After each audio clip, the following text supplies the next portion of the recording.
Back with the fastest hour in radio. It's the Ron and Fez show on a Monday, here till 11 o'clock tonight. And I'd also say, Fezzy, tonight we have the most eclectic bumper music, I think, of any show in America. We're playing the hits of the 60s, 70s, 80s, 90s, and today. Enjoy all of it. Enjoy your bumps. Sharon Stone. Hey. That's an addiction I do understand. Sharon Stone told Rolling Stone that her brain exploding was the best thing that ever happened to her. Yeah, it was the best thing that happened to the rest of us, too. It slowed you down a little bit. Adding, I'm at the point in my life where if you don't want my peaches, don't shake my tree. I'm into Happy Town. You know, after you have a stroke, sometimes it's like you're high all the time. I guess so. And it's everyone's like, oh, yeah, that's right. Her brain exploded. Yeah. And yet she still doesn't cut a break. The weird thing is that ever since she had that stroke, her hair is really short, and she won't grow it out anymore. I think it just never came back from the surgery. How hard is it? Once you have hair, then you grow it longer. You don't get bald from 4 inches from the roots on. Now, with her, it's the maniacal laughing that always gets me. Anytime they have her on an award show, presenting, not receiving. She has become America's crazy aunt. That's what she is. She's the middle-aged aunt that's had a little too much to drink. She's not real trouble. There's no way that you have to give her a ride home, but she's going to say something inappropriate. And now she's just dressing like the Catwoman and the Riddler are actually picking out her wardrobe. Yeah. It's just a bizarre little act she's put together, but I like her better than when she was younger. I think now she's good and nutty. When her husband almost got eaten by the Komodo dragon, she must have thought her brain was exploding again, seeing that scene happen in front of her. Yeah, and then, you know, as soon as she gets off the stroke, she forgets about him. That's the beauty of a stroke. It's a whole new clean page. I have my peaches. I'm in Happy Town. NBC and ABC have now accused Fox of stealing their reality TV ideas, Fezzy.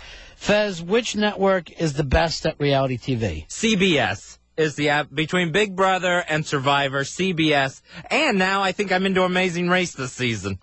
And all those shows, well, not Amazing Race, but the big ones, have all been stolen from English television. So where do you get off saying that somebody has ripped you off when you're doing the same gimmick? Now, all those shows that you mentioned, not as big as American Idol, which is the #1, I guess, reality show, which is, again, ripped off of English television. Now, ABC, they've got some nerve. Have they had a successful reality show? They do very well with the Bachelor-type shows. They're the ones that kind of started that, will you accept this rose? Will you accept this pearl necklace? Ugh. And on like that, Fez. And they also have, like, the big makeover shows. I can't watch them. I cannot watch any kind of terrible, ugly surgery for our entertainment at home. I just feel too much like it's the last days of Rome. And this argument, I think, started with Fox and NBC both trying to do boxing reality shows. They're both trying to do boxing reality shows, and we all know Ross Reebok came up with both the ideas. So who's stealing from who?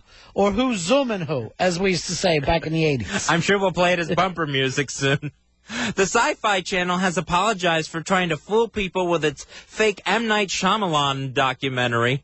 There obviously was no buried secret, and it was just a marketing ploy. First of all, Sci-Fi Network, you don't have to apologize because none of us watch the Sci-Fi Network. So you did not fool America, and it's no real problem. Yeah, you know, I saw commercials for this, and I'm thinking, well, they're showing video of M. Night Shyamalan getting very upset and trying to get cameras out of his house. Yeah. And I'm thinking, is anyone buying this for a second?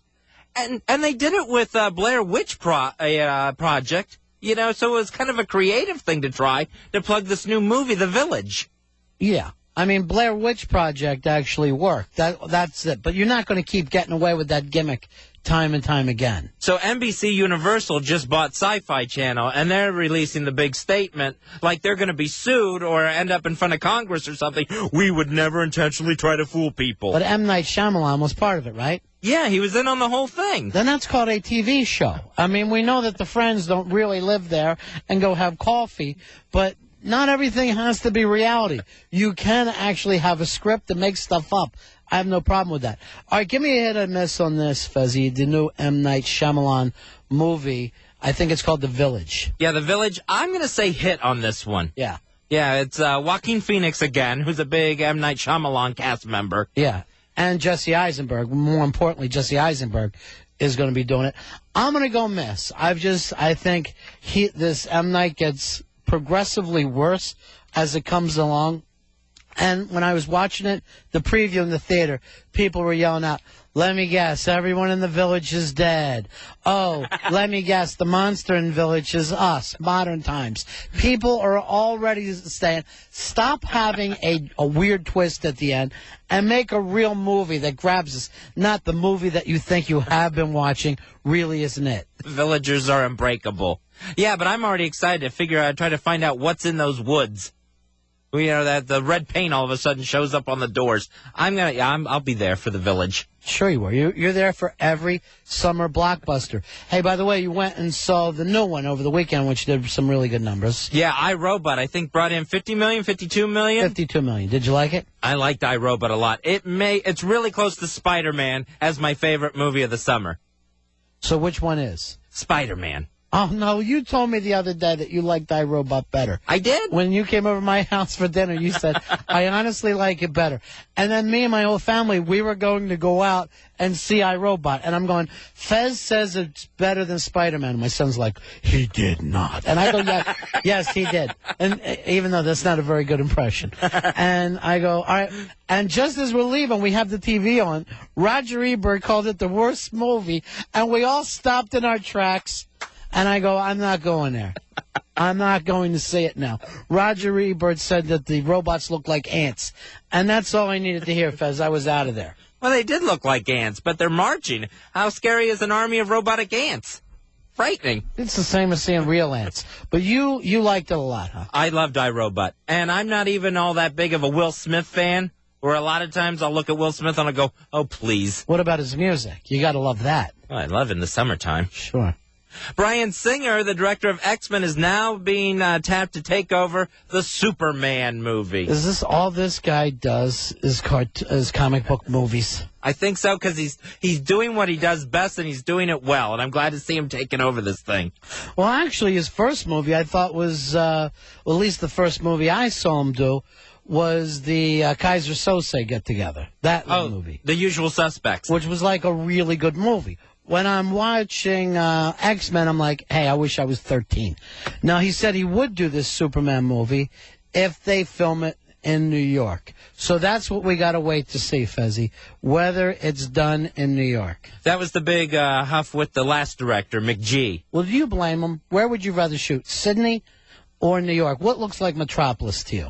I would much rather be in New York. Although you were saying you didn't think that New York was Metropolis. I thought New York was more Gotham City than Metropolis.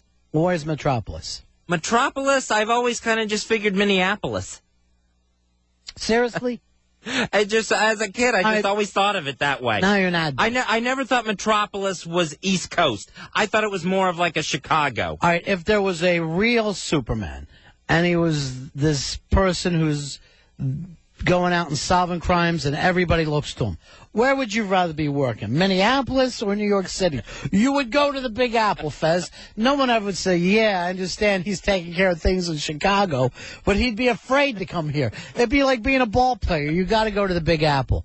All right, we're going to take a break here. We'll come back and pick this up.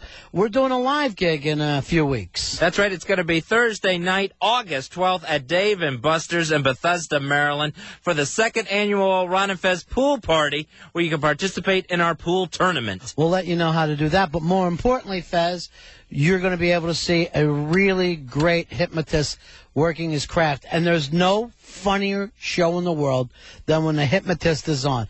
It's just hysterical. Don Friedman from HypnoticTouch.com. He'll be participating that night. We'll take a break. We'll be right back in a few moments. We'll open up the phone lines, 866-277-4969. It's the Ron and Fez Show.